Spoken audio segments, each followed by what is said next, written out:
Thursday Thunder, it's party time. Yeah. Sorry for everyone listening on the podcast heard that, but okay. Why are we partying? Well, first of all, what episode is this? Oh, it's 100. You know why I know that? Because I checked. It's episode 95 early, so 5 more till you get 100. How do you know that? I've checked. I keep track. 2018, brought to you by Australian Muscle and Australian Muscle the Gym. Check us out on all social media platforms. We are celebrating. We're celebrating twofold. One, because it's episode 100. Yep. And because on Monday this week, I fucking finally pulled 180. Yeah. And I think everyone, me, Luke, everyone else in the gym were just like, holy shit, it finally happened. I think the minute it came off the ground that much, like, holy shit, it's happening. This is it. And then it was just adulation. And mightn't sound like a lot to some people, but to me that was a massive milestone. Yeah. And just a head fuck that has just been bothering me for months. I've been able to pull 175, 177 and a half. We put 180 on the bar and he wouldn't lift off the ground. I think at the end of the day it was just came being like a mental barrier. I think it was. I wasn't planning even on doing that. No, I managed, like, I think even I was just like, I'll just do 150 the first set for 10. Yeah. I did 150 for 10, and then you thought we'll load it up to 180, and you did your set. Yeah. And I was looking at the weight, and I just started thinking, like, you know, I had my rep calculator, and 150 for 10 equated to like 201 or something. Yeah. And I was thinking, I should be able to pull that. Yeah, why can't I pull that? So I didn't say nothing, and my other training partner Luke did his set and everything, and then I just walked up to the bar and I told the guys I'm going to lift this, and up it came. Yeah. And it was great. It was a and it actually came up really, really well. Quick, to the point that I most probably could have done another one, but I was just too excited. Yeah, you just want to drop it and go, yeah, I did it. Yeah. So look, it's really good, and I think that's a good thing about like having goals in your training. Yeah, definitely. Yeah. So it was something that I've done now, and then next day the realization hit that I'm going to have to lift heavier. Yeah. But no, 200 come at me now. Yeah, that's good. Yeah. So it's March now, so my goal now is to do 200 by the end of the year. Okay. 190 mid-year, and then 200 by the end of the year. Good. Yeah. That'd be exciting. You watch the numbers are going to fly up now, so 180 was the barrier. Yeah, it was like a mental barrier. It really was. It's like the 2-plate squat, the 3-plate bench. It's like that. Yeah, people's got that 4-plate bench and things like that. Once people get over that hump, then they find that the next progression is, and then you reach a certain point again where it becomes a hump. Yeah. Eventually you get it. So very, very exciting. So what's been happening with you? Last week everyone made comments about your hair. Yeah, I don't know what, like, I forgot my wax, I barely slept, I was really depleted. You looked like a bag of dicks. Yeah, I look back on it, even my missus is like, you look like shit. Yeah. Like, thank you for playing to my ego, but I apologise to everyone for that. You did. I look back and I'm like, I'm not even there. I'm somewhere else. No, you were somewhere else. You were way off with the episodes, even though you checked. I was 5 weeks behind. 5 weeks behind. Yeah. But anyway, we're good now. Moving right along.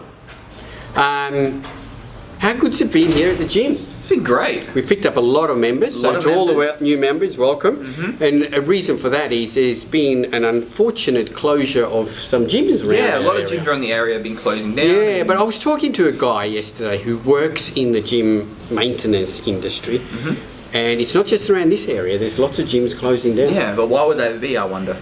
Well, it's reached that, I think that there's too many gyms. There's too many gyms, yeah, exactly. There's way too many gyms. It gets to a point where there's oversaturation, and then it's like you're competing with, instead of one, you're competing with like 20, even smaller studios as well. That I think the other reason is that gyms, now I know members don't like to hear this, but they're selling gym memberships too cheap. Yeah, they are. There's a certain point when you run a business that there's a break-even point, and anything above that is a profit. Anything underneath it is a loss, and a loss means you're losing money, and if you keep losing money, eventually you run out of money. Yeah. And it's not a good thing. And you're like, where's the squat rack gone? Oh, I don't know. Yeah, you know. You've had and too many gyms obviously brings about this stupid discounting of Yeah, I mean, gym we membership. got to try keeping in competition. Like their opening rate's like $12 a week. We're going to do a $10 a week. Yeah. And then people think, okay, It's just I got never this. ending. Yeah. It's... But for business, it's a stupid idea. You know, provide good facilities, good staff, keep your gym nice and clean, and people will pay a normal, reasonable rate. Exactly. Yeah. Yeah. That leads me into another bugbear of mine. Yeah, direct I debits. got my pen this time, see? Yeah, you got it. Direct debits. Direct debits. Every week we have direct debit failures. Yeah, and that's expected. I mean, it's expected with most things. I mean, Well, no, like what you guys, if you got a mortgage, you're going to fail on your mortgage payment every week and all this, you know. Look, it's frustrating as a business owner for me because those direct debits are what we rely on for income. yeah. But it costs me money when you fail. Yeah.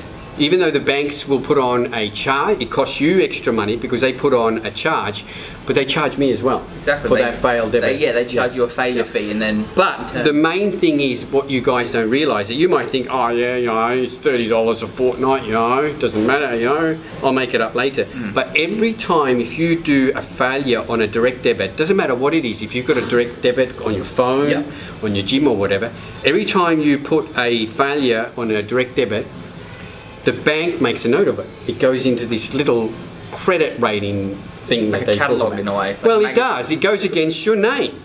And then you'll go along one day and go, yeah, I'm going to get a loan and get a car.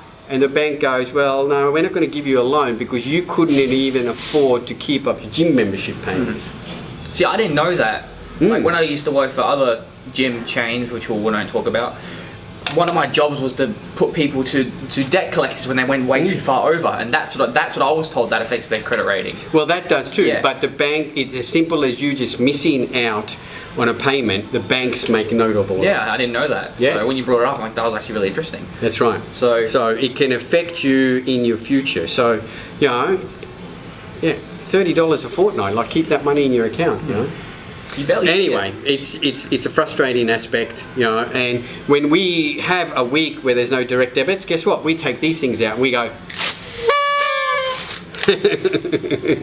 That's it. That's gonna be the key every week. Yeah. If you see them, you know what happened. And unfortunately, it doesn't happen that often, you know. And when I speak to other gym owners, it's the same problem with everyone. Yeah. Anyway, all right, moving along. Arnold Classic was on last week. It was. Yeah. Now I want to talk about the 212 to begin with instead of the open. The 212, our predictions were We were just totally way off. We both put 1 and 2 of Jose Raymond and David Henry, and they were 5th and 6th respectively. And I don't know what happened because in the pictures they look all right. Yeah, but who was the guy that won it? Is that All right. Samir? No, No? the guy who won it was a guy called Kamal El Ghani. Now he wasn't even in the original list. Yeah. He was a late addition. Now, I don't know, did you watch the video on him? I heard that he's won multiple This guy is based in England but represents some Middle Eastern country. He speaks perfectly good English, even has an English accent, so he's obviously been in England a long time. Yep. This guy has won the world title, I think, the amateur IFBB world title, I think a total of 7 times in different weight classes. I did read that. Starting from like, you know, under 70s, under 80s, under 90s and so forth. Yeah. He's won them all, and he has been denied a pro card always. Why? Well, even he doesn't really know. He says a number of times, I think he represented some country, now don't quote me, but I think it was Oman or something like that. And that federation then told him that, oh, well, you can have your pro card, but it's going to cost you this many thousands of dollars. And he's like, no, I've earned my pro card. Yeah. You know? Then apparently at one of the world titles, he supposedly failed a drug test. And they reckon he's been banned. But he said he's received no notification of it, no paperwork, nothing from WADA, and even nothing from the IFBB saying that he's banned. What can you possibly get banned from the IFBB other than recreational? No, well, in the actual IFBB amateur check, they are properly tested. Okay. Yeah. Fair enough then. Yeah. So, you just have good... I don't know. I don't know either. That's just lost curious. But anyway, he apparently has been, but he's been denied. And it wasn't until this split happened last year with the 2 IFBBs, and they went their way. Kamal approached Jim Manion, and Jim Manion gave him his credit pro card based on his record that he's done. You should have had your pro card a long time ago. Yep, so this split benefited him in a big way. Well, he did, yep. And he went into this, he got invited to the Arnold Classic, and he won. And he won. And he's 46 years old. I know, he just looked insane though. And he looks amazing. Yeah. Yeah. So Kamal El Gagni. So second was Charles Dixon, third was Samir Trudy, and fourth David Henry, fifth Jose Raymond, and sixth Guy Sistinano. Yeah. I saw pictures of David Henry and Jose, and they both look really good. So I don't know what's happening there. You know. Moving on to the Opens, and we actually did a lot better in this one. We did. I had the top 4. Yeah. I did not. You had the top 3. Yeah. Yeah. So we had William Bonac 1, Dexter Jackson 2nd, Cedric McMillan 3rd, Rolly Winkler 4th, Steve Kuklo, and Lionel Beakey in 6th.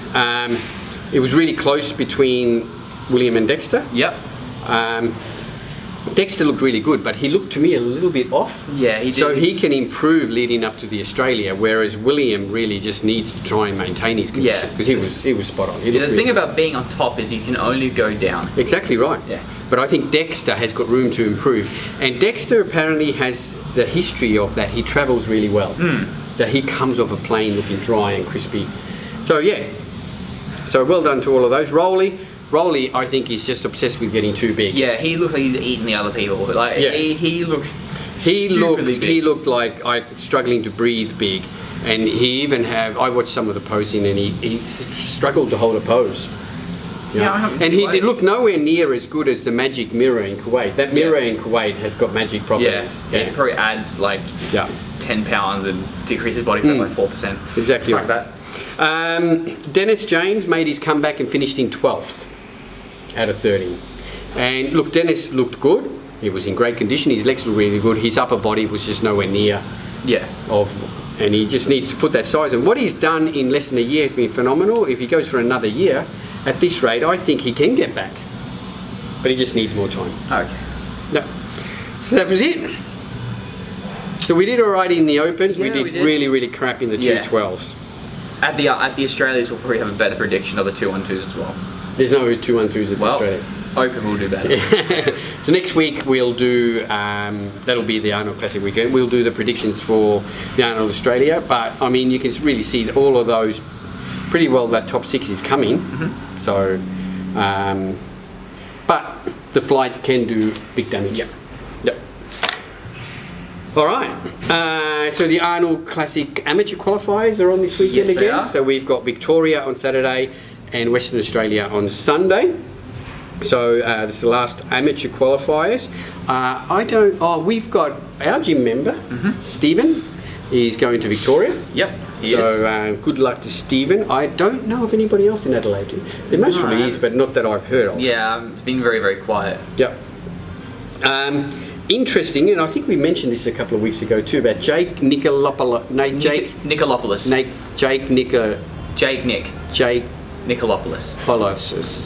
Nicolopoulos. Jake is really setting the bodybuilding websites on fire, and the forums and Facebook pages, because he's putting up all these pictures of himself looking like shredded to the bone, but not saying anything about he's going into a comp. So all the forums are going nuts that Jake's crossing over from NABA to do the IFBB, and he's going to do the Victorian qualifiers, and everyone's shitting their pants because Jake's coming. You know what? You don't think he's going to do it? I don't reckon Jake's coming. No. I reckon Jake is pulling one of the biggest bodybuilding pranks ever, and he's gone through his phone, and from his last comp prep he's found heaps of check-in photos that he sent to his coach, and he's just posting those up. Probably. Look, I hope not. I hope he competes, because man, he's going to do some damage, because as far as I'm concerned, Jake is the best amateur bodybuilder in the country. Yeah. Well, he's not an amateur in IFBB. No. I mean in NABA, but in IFBB he's amateur. But yeah, I sort of hope it's a prank, because that would be hilarious. Yeah. It would be the greatest prank ever. It would be ever. great, and then he's kind of, gotcha. Yeah. Because everyone's just shitting bricks. Anyway. Yeah. Moving on. Someone asked me the other day, why don't we stock SARMs? It's because they're illegal. Yeah, that's pretty well it. Moving on. That's it. And unless you're a rat, Just because it says for research chemical, not for human consumption, Yeah. doesn't mean you can sell it. Yeah, no. We're not a pharmacy. No. That's why we don't sell SARMs. They're illegal. And obviously my association with the ICN, I'm not going to and I won't sell products that will cause a serious failure in a drug test. Yeah. Even though I know someone's going to say, oh, but some pre-workouts can. It's different. Yes. It's different. So yeah, we don't stock SARMs and we won't stock SARMs until they're made illegal. I mean legal. No, until they're made illegal, then we'll stock them. And they won't be made illegal because they're on the wider band list. Anyway. We actually had a question from yeah, someone. Still we're talking about. Yeah, okay. Yeah. Questions are at the end. Questions are at the end. Yeah, yeah. I want to sneak it in. Yeah. Flex Magazine's closing. Yeah, I saw that with they're amalgamating with Muscle and Fitness. but essentially Flex is. I really don't understand how any magazine has stayed up and running. Like, Yeah. who reads magazines? When did you buy a magazine? 2012. When did you actually read a magazine? Any sort of any magazine? Well, don't even say porn magazines, because the porn magazines are gone, because you don't need a magazine. Yeah. It's on your phone. And it's the same I read it for the articles. It's the same with bodybuilding magazines. Why do you want to buy a bodybuilding magazine that has got results that are 3 months old? Yeah. And the way it is now, everything's digitized. You get subscriptions on your phone. Yeah. That's it. So it's no surprise. You know, Muscle Mag International's gone. Everything's gone. I think the only magazines now is Australian Ironman's gone. Muscular Development is still around. Can you remember Muscular Development? You know, like a few years ago it was like 400 pages. I've still got 3. They're that thick. Yeah, and you go through the first 35 pages in their ads, Yeah. and then you get to the editorial. Yeah. Well, I picked up a Muscular Development magazine, and it was like maybe that thick. Is it all ads? Well, there wasn't even that many ads in there because the advertisers know that nobody reads magazines. So It's like the advertiser newspaper rang me and said, Kim, have you ever considered, advertising in the advertiser newspaper? And I'm going, people read newspapers? what's a newspaper? Yeah, I haven't read a newspaper in I years. still get the messenger lit every day. Shit's annoying. Well, so do I, and I put it in the bin, and I can't understand who reads. Oh, I suppose old people read the message. Yeah. Anyway, yeah. So that it's just the way of the times, unfortunately. Yeah. It's obsolete, like CD trays. It's CD trays. Yeah. Buy a laptop, have to get a CD tray by itself. Yeah. But that's a completely different discussion. That's right. Yeah. It's just the way of the times, you know. And I think newsagents will go soon. Yeah, they will. Because the people don't read magazines anymore. You know, once the really old people die, there'll be no people. It's the truth. Yeah, but people get old to begin with. They're the only ones who read magazines. Yeah, you know? true. Yeah. So, steroids. Yeah, they're also illegal. Yeah. It's really funny. Why don't people talk about steroids? Because it's taboo. That's why. But it's really funny. You'll be talking to some big dude, or you'll be talking to some guy who's all of a sudden put on like 20 kilos, and he's like really massive. You go, wow, you've put on some size, and they go, yeah, I thought I'd just, I'm gonna go and just give NABA a go, you know. Change my diet. Yeah, you know. Whereas he's thinking, yeah, I've gone on steroids, dude, and the person asking the question is going, oh, you've gone on steroids, but nobody talks about it. Yeah, this guy up and say, how much are you using now? Yeah. So like a baseline.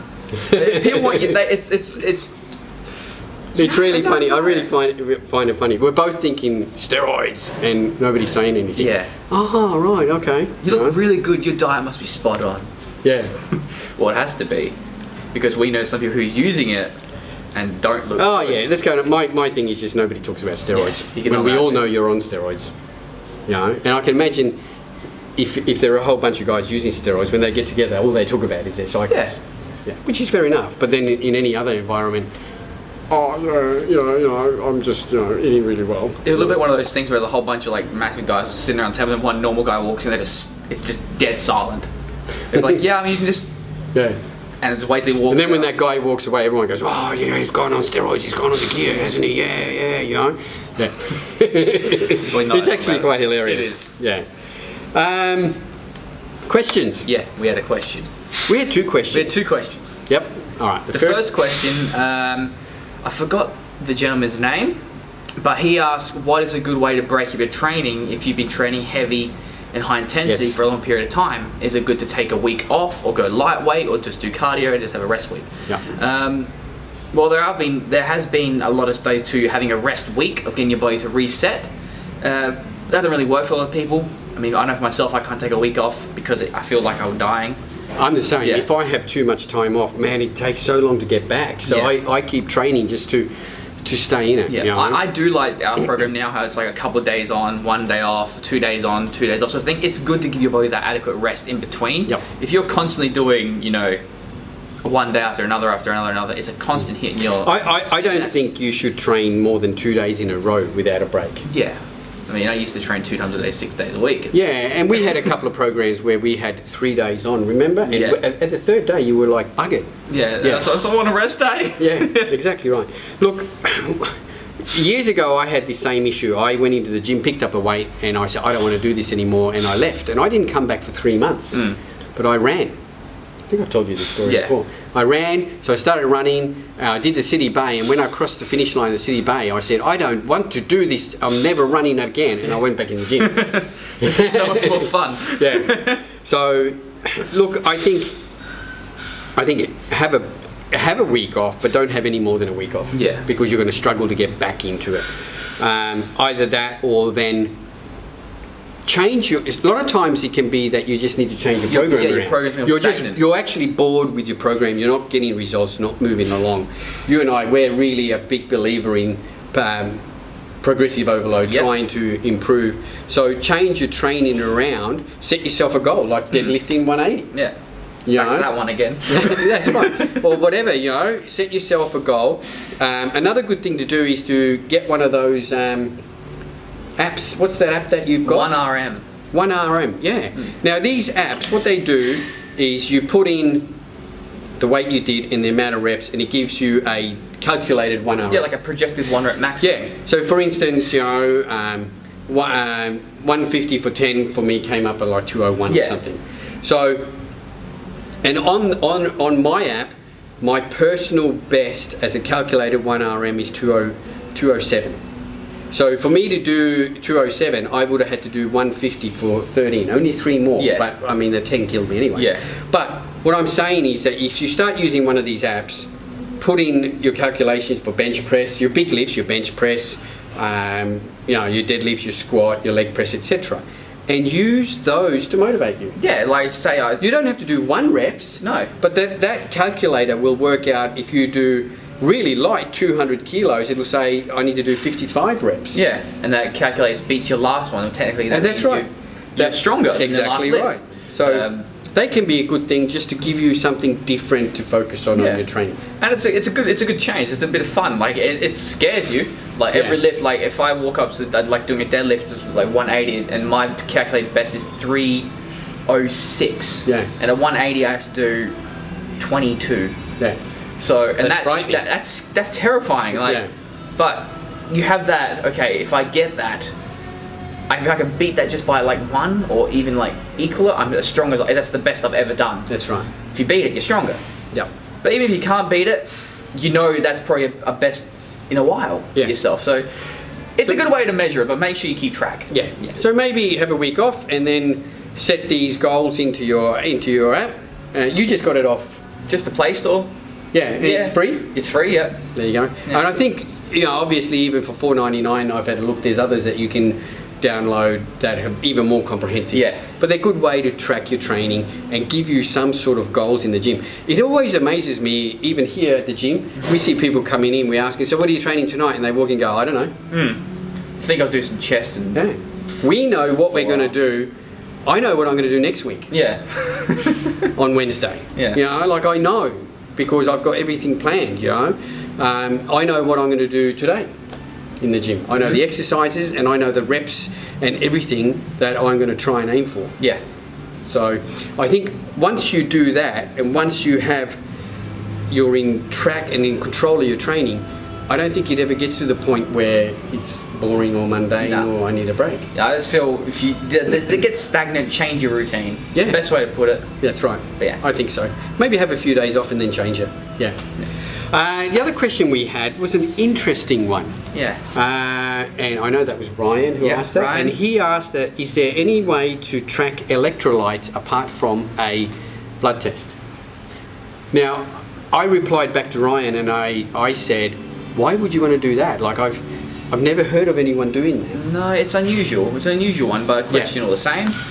I don't know. No, I can't answer that question. I don't know. I don't think there is any way except with a blood test. But my thing really is then why do you need to do that unless you've got a medical problem and you need to track electrolytes? I mean, I've been training for 30 years and I've never even worried about electrolytes. What are they? Well, it's all your sodium, your minerals, etc., etc. And look, most and some intraformulas have got electrolytes in there. But in the end, if you're eating a balanced diet, you should get plenty of electrolytes. Easy. And if you're rehydrating after training, it shouldn't be an issue. So, Ryan, we can't answer your question. We can't answer it, but I don't think you should worry about it. No, and I think, I think, Ryan replied back saying, it's something that I haven't really concerned myself with, and I'm sort of thinking, well, do you need to concern yourself with it? In the big picture of everything, do you really need to concern yourself with it? Look, if you're a triathlon doing a triathlon in 40-degree temperatures, you're going to have to make sure that you have lots of electrolytes. Yeah, but water has electrolytes in it. It's got all the electrolytes, so drink water. That's right. You should be okay. Usually it is a water issue. Yeah. You know. So that's pretty well it. Yeah. We done? We're done. We're doing the posing classes this week, Yeah, again, don't forget ICN posing classes on every weekend around different locations, including here at the gym. Check out the ICN South Australia Facebook page. All the times are there. We have got a new product which we are going to do a review on now. Yeah, Prometheus. We're going to talk about this right after this video in a separate video. So check out the review, AM review for that, because I think this is one of an exciting new product that we've used. It is. Yeah. It's very exciting. It's also quite scary. There's lots of new products come out, but they're essentially the same. This is a little bit different. I like this product and I have been using it. That's it. Yeah. Thanks, guys. Thanks for tuning in. That was another good one. It was. Our 100th episode. Yeah. Thanks for listening. Don't forget, if you've got any questions, just send us a message through either of the social media platforms or via email. Don't forget to like and to share this podcast. Even leave a review if you do the podcast. You can leave reviews now, even on your phone. You know, very easy. Yeah, gets our things out. We have got a second episode of our AM podcast coming out this week. Do we? You didn't even know that? No, I didn't. I'm actually interviewing tomorrow. I have to go down south. I'm going and I'm interviewing someone who was always on my list to do in the podcast. So I'll be doing that tomorrow, and the podcast should be going up on the weekend. Beautiful. Thanks, guys. Thanks for tuning in, and we'll catch you next week for episode 101. 101. 101 this time. See you later. See ya.